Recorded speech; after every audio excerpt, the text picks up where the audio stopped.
우린 계속해서 우리 교회가 어떻게 하나님께 쓰임받는 교회가 돼야 될지, 또 어떻게 우리 교회를 세워나가야 될지 우리 계속해서 시리즈로 살펴보고 있습니다. 우리 첫 시간에는 우리가 혼자서 하는 것이 아니라 함께 교회를 세워나가는 교회, 즉 함께여서 행복한 교회가 되어야 된다고 했어요. 교회가 수적 부흥을 경험하는 것은 반드시 하나님께서 은혜 주셔야만 되는 것만은 아니에요. 어떤 목회의 기술이나 어떤 인간적 방법에 의해서도 수적 부흥은 가능해요. 우리가 이단들 보면 알지 않습니까? 이단임에도 불구하고 부흥하잖아요. 하나님께서 은혜 주셨다고 말할 수는 없지 않습니까? 즉 모든 수적 부흥이 다 감사해야 될 것은 아니라는 것이죠. 하나님께서 원하는 방식으로 부흥해야 된다는 것입니다. 그것이 무엇입니까?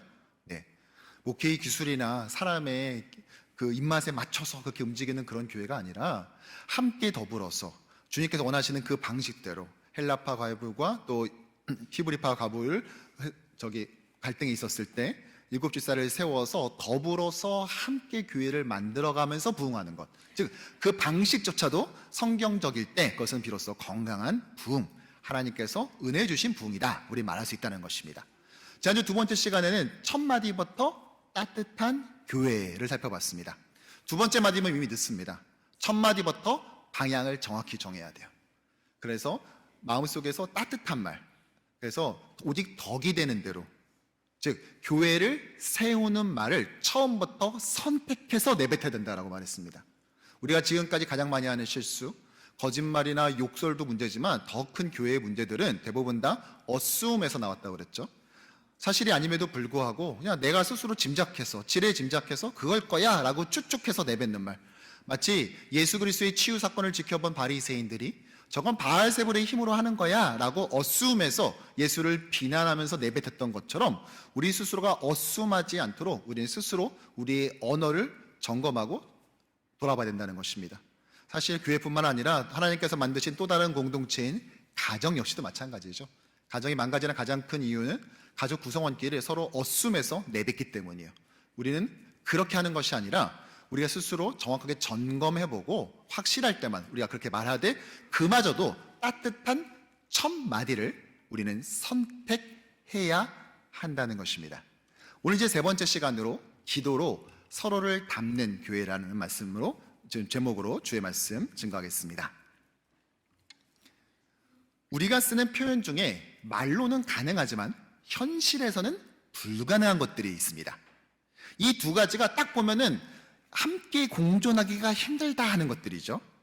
예를 들어서 고요한 외침. 어떠세요? 고요한데 어떻게 외쳐요?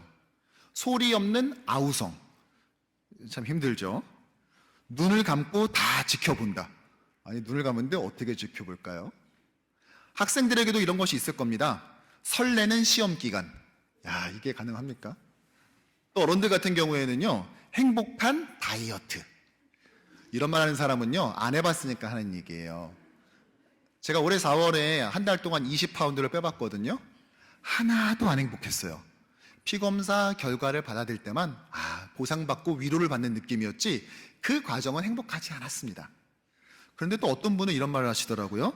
다정하고 상냥한 아내, 이 두 가지 같이 공존할 수 있느냐라고 묻는데 여러분들 중에 그게 이상하다고 느껴지시는 분은 없으시죠? 이렇게 자연스럽죠. 그런데 제가 성경을 묵상하다가요, 정말 이게 가능해? 라고 생각되는 성경이 있었는데 그게 바로 빌립보서예요. 빌립보서에 두 가지 별명이 있는데 첫 번째는 옥중서신, 즉 바울이 감옥 안에서 쓴 편지라는 것입니다. 에베소서, 빌레몬서, 골로새서와 더불어서 빌립보서는 이 옥중서신이죠. 근데 또 하나의 별명이 있어요. 바로 기쁨의 편지라는 것입니다. 불과 4장밖에 되지 않는 이 짧은 성경에 무려 16번이나 기쁨이라는 단어가 등장해요. 그러니까 어찌 보자면요, 바울은요, 내 틈만 나면은 기쁨이라는 단어를 써야지 라고 작정이라도 한 것처럼 쓴 것 같아요. 감옥 안에서 썼는데 어떻게 기쁨의 편지가 될 수 있습니까? 어떤 분들은 그래도 신앙이 좋으면 감옥에서도 기뻐할 수 있는 것 아닙니까? 라고 생각할지 모르지만 그거는 안 가봤으니까 하는 말입니다. 사실 전에는 저도 그렇게 생각을 했어요. 그런데 감옥을 실제로 가서 목격하니까 감옥과 기쁨이란 단어는 공존이 불가능하더라고요. 제가 한국에서 사역할 때 갑자기 순장님께 급히 연락이 왔어요. 신방을 해달래요. 그래서 그 순장님이 섬기는 그 구역원의 집에 신방을 갔습니다. 그 남편분이 재판을 받던 중인데 2심에서 특별한 증거가 추가로 발견되지 않았음에도 불구하고 법정 구속이 돼버린 거예요.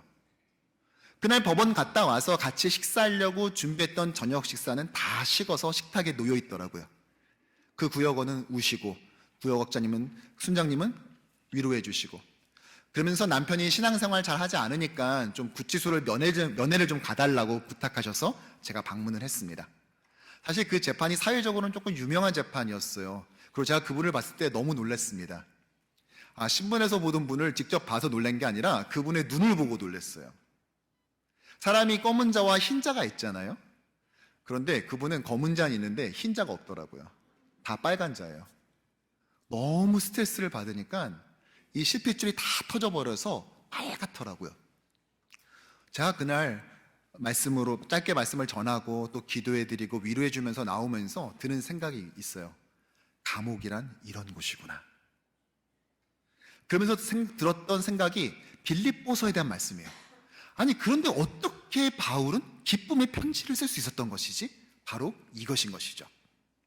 그게 말로는 가능해 보이지만 현실로는 정말 불가능한 사실을 제가 옆에서 봤거든요. 이민 목회를 하다 보면은요, 가끔 이런 말을 할 때가 있어요. 목사님, 이게 말이 좋아 비즈니스지 이거 창살 없는 감옥이에요. 일주일 동안 6일 동안 여기에 매여 있을 뿐만 아니라 어느 때는 일주일 내내 여기 있어야 될 때도 있어요. 그렇죠.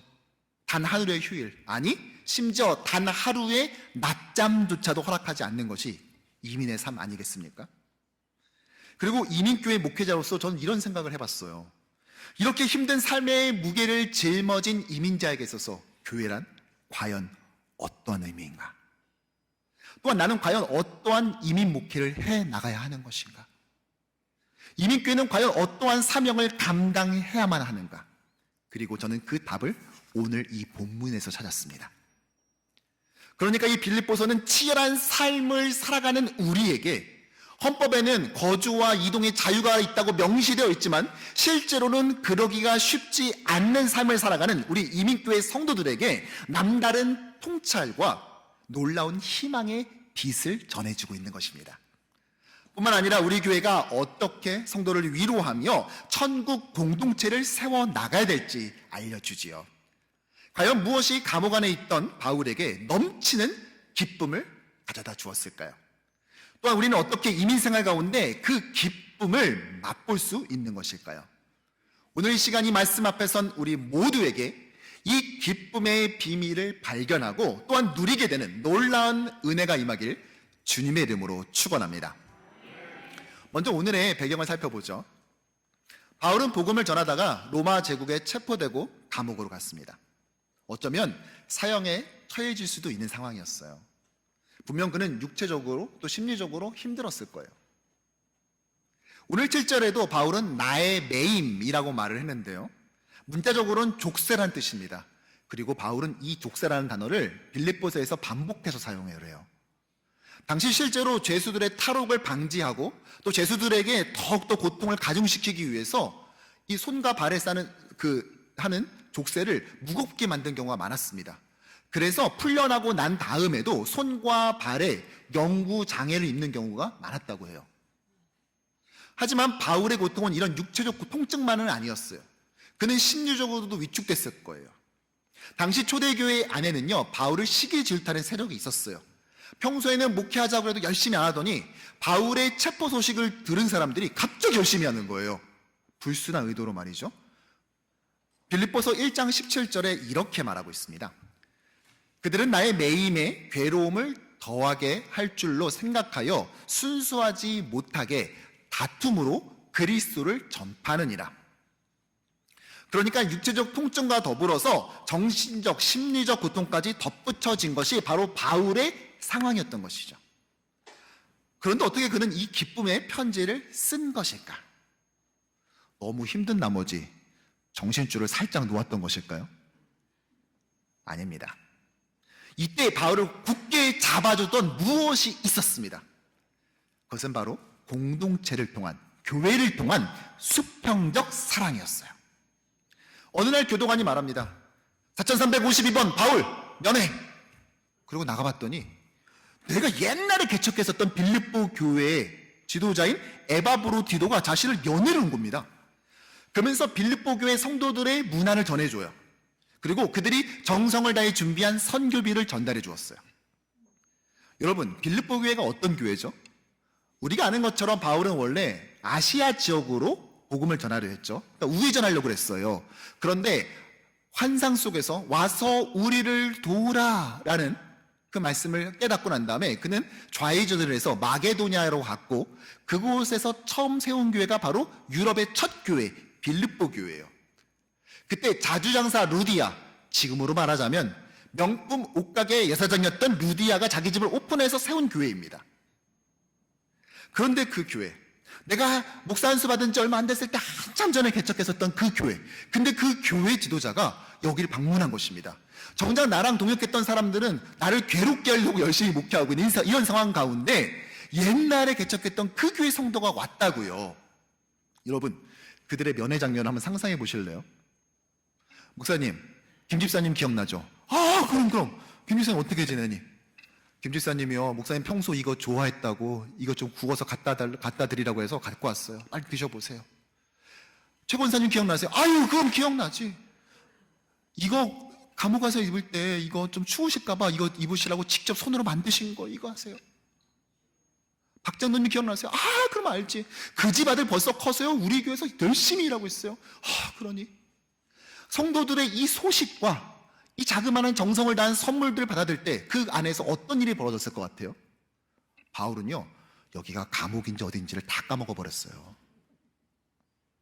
그러면서 그는 드디어 입을 열어서 또 펜을 들어서 편지를 쓰는데요, 평소 바울과 너무 달라요. 7절의 말씀을 한번 다 같이 읽어볼까요? 시작.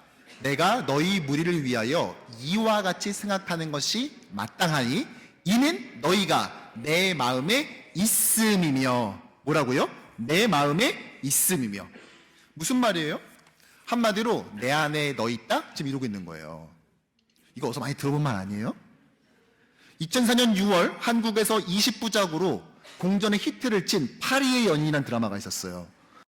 그 드라마가 유명했던 이유 중에 하나가 뭐냐면은 아주 추억과 같은 명대사가 나왔거든요. 근데 그 중에 유명한 것 중에 하나가 내 안에 너 있다? 이 말이에요. 근데 사실 오늘 보니까요, 이것은 2000여 년 전에 앞서 바울이 먼저 친 대사예요. 바울이 오리지널이라고요. 그런데 바울은 여기서 그치지 않았어요.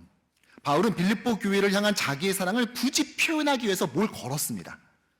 왜 어떤 영화에 도박에 대한 영화를 보면요, 마지막 패를 딱 하면서 이런 말 하잖아요. 여기에 내 전 재산과 내 손모가지를 건다 뭐 이러잖아요. 뭘 걸잖아요. 막 이렇게 자기 주장을 할 때. 바울도 뭘 걸었어요. 뭘 걸었는지 한번 볼까요? 8절의 말씀 시작.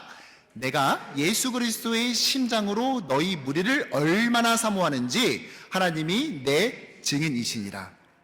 뭘 걸었습니까? 무려 성자 예수 그리스도의 심장이에요. 여러분, 만일 제가 어떤 집사님 집을 신방 가는데 마침 그 집 아들이 있는 거예요. 근데 그 아들이 이제 롱디 하는 거죠. 장거리 연애를 하는 거예요. 그러면서 막 자기 여자친구한테 자기의 이 막 격정적인 사랑을 표현하고 싶은데 뭐라 할 게 없잖아요. 자기 엄마 아빠는 이미 지난번 편지에 다 걸었어. 걸 거 없다가, 아, 그래, 맞아. 우리 교회 담임 목사님의 심장을 걸고 맹세하는데 나 너 사랑해. 이따 칩시다. 저는 다시 그 집 신방 안 가요. 걔네 깨지고 헤어지면은요, 제 심장이 온전할 수 있겠습니까? 근데 뭘 걸었다고요? 예수 그리스도의 심장. 근데 사실은 직역하면은요, 심장이 아니에요. 그리스도 예수의 내장들 이렇게 돼 있어요. 그러니까 심장만이 아니라 강장, 콩팥, 비장, 췌장 다 걸은 거예요, 지금.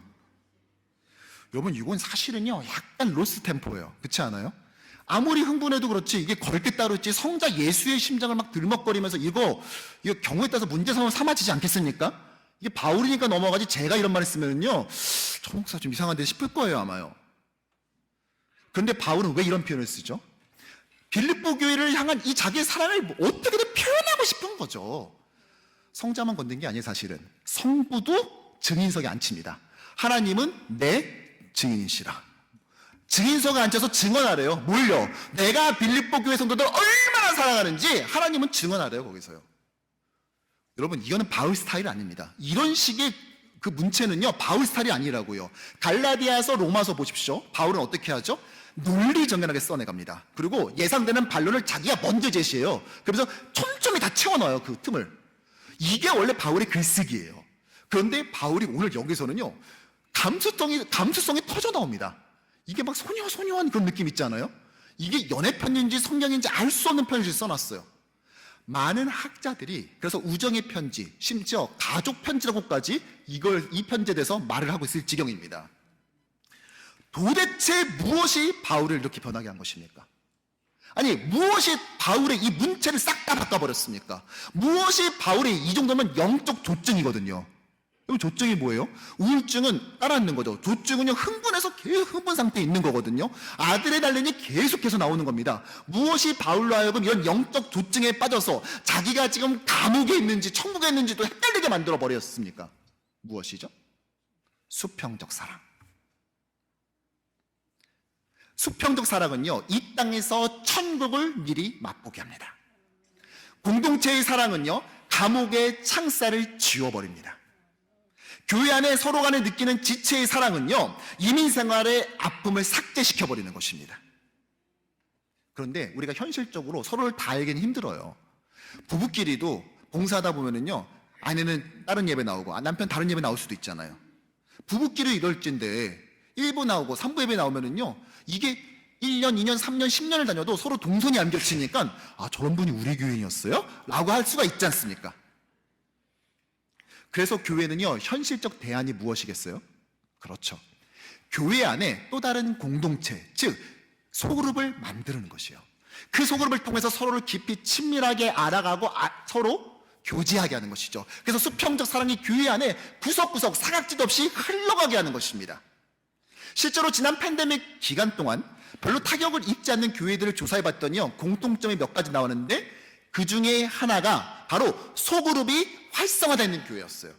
그것을 통하여서 수평적 사랑이 계속 흐르게 했던 것이죠. 비대면으로 하던 마스크를 쓰고 멀찌감치 앉아서 했던 간에 소그룹이 살아있는 교회 안에 수평적 사랑이 흘렀던 교회는요, 팬데믹의 위기도 너끈히 이겨내더라는 것입니다.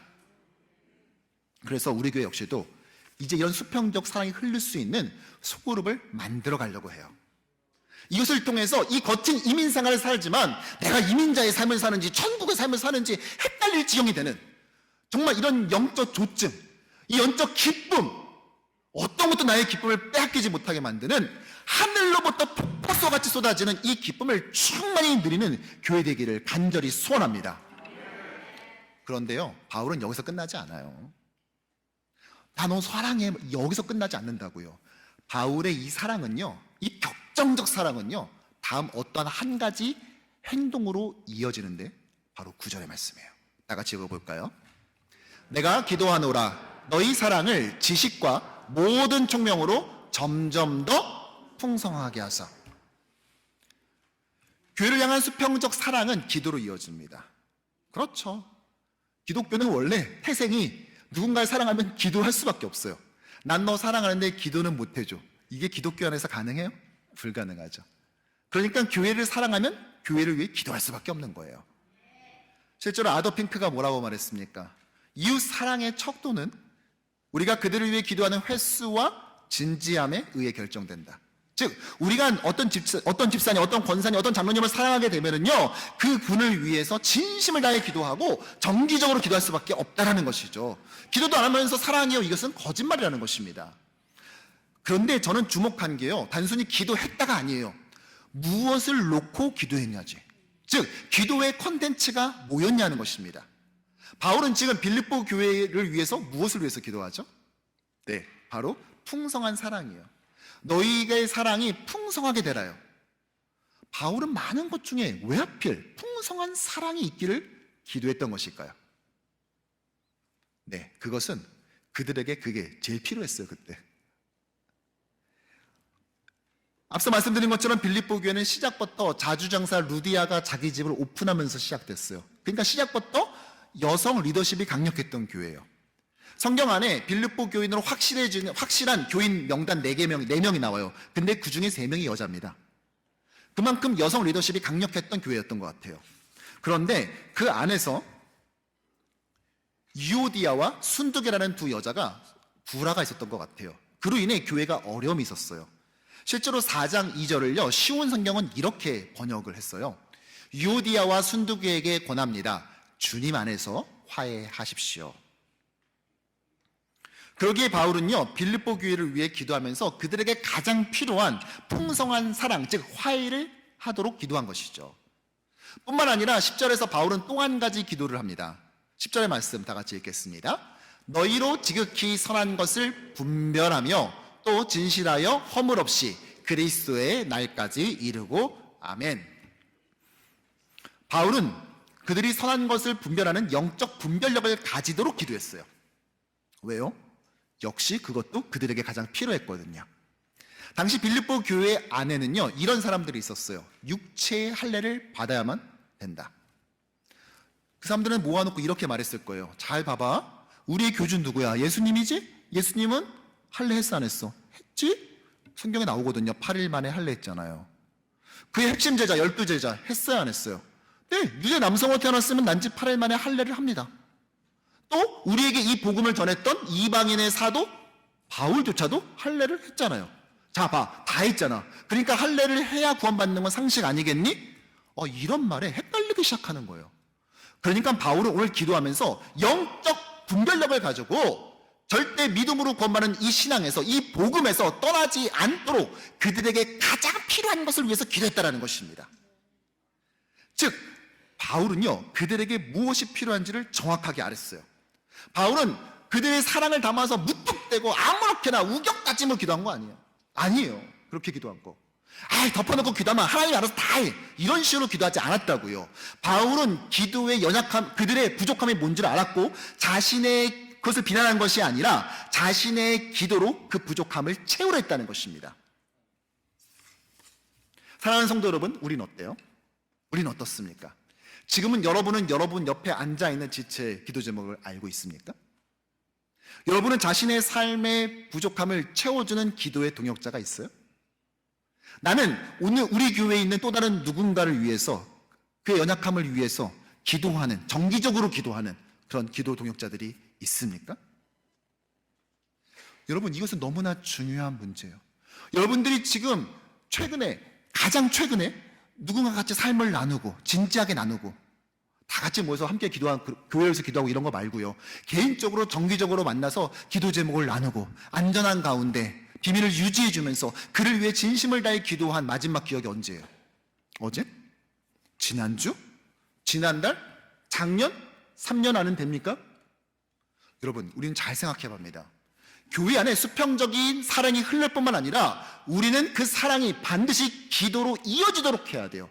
기도로 그 사람을 내 삶에 담을 수 있어야 된다는 것이죠. 저는 지난주에 한 8가정, 8분 정도를 신방을 했어요. 그 중에 한 널싱홈에 계신 한 권사님을 신방을 했습니다. 우리 마지막 슬라이드 보여주실까요?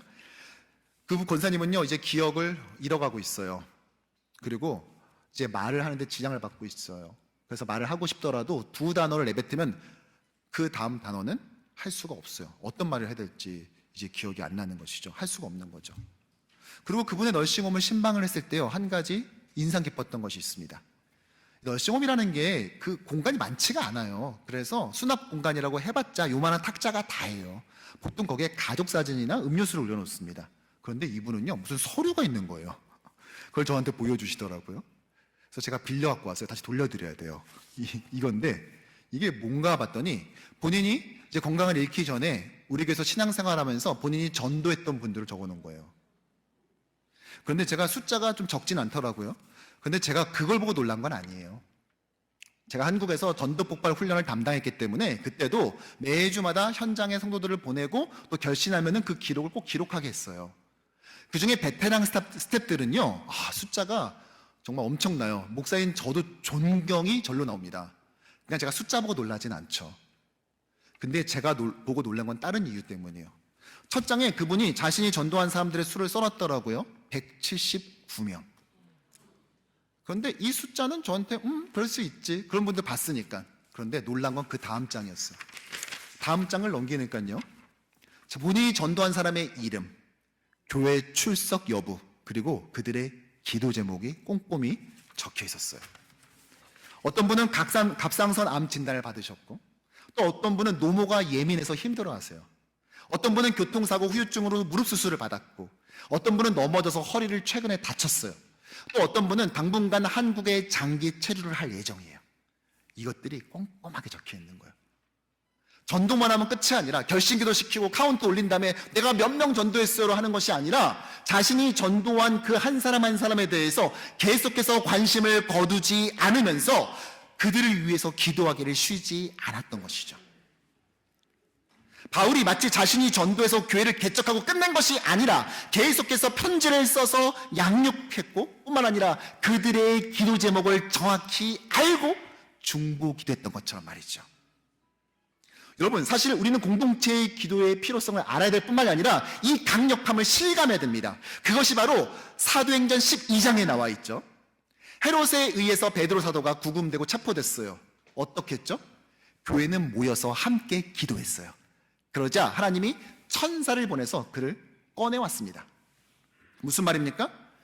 베드로를 데리고 나온 건 천사지만 천사를 그곳에 데리고 온 것은 공동체의 기도였다는 사실이에요. 우리는 이것을 회복해야 됩니다. 우리는 교회 안에 공동체를 통하여, 소그룹을 통하여 함께 수평적 사랑을 충만히 나눌 뿐만이 아니라 천국 기쁨을 누릴 뿐만이 아니라 우리는 서로의 부족함을 기도로 채워주기에 애써야 된다는 것입니다. 그렇게 됐을 때 우리는 아무리 이민의 삶을, 이 거친 삶을 살아간다 할지라도 우리는 조금도 두렵거나 무섭지 않게 될 거예요. 내가 지금 이민의 삶을 사는지 조국에 사는지 고향에 사는지를 다 잃어버리게 될 것입니다.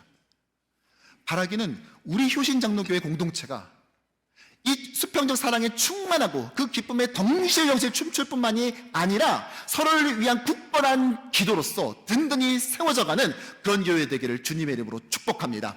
말씀을 정리합니다. 미국에서 바베큐 파티를 많이 하잖아요. 그때마다 차콜, 그러니까 숯을 사용하죠. 저는 그거 볼 때마다 이상하게 교회가 생각이 나요. 공동체가. 그리스도인은 어쩌면 숯과 같은 것 같아요. 함께 있을 때는 활활 타오릅니다. 하지만 따로따로 떨어져 지냈을 때는 얼마 못 가서 사그라들고 말죠. 무슨 말입니까? 성령을 모신 성도 하나하나가 연합하고 또 결속되면은요, 그 영적 시너지는 어마어마하다는 것이죠. 그러나 나 혼자 신앙생활 하련다 하면서 홀로 분리되어 있다 보면요, 나중에는 자기 신앙 하나 지키기도 버겁습니다. 여러분 기억하십시오. 사탄은 호의자 없이 홀로 항해하는 배를 주목합니다.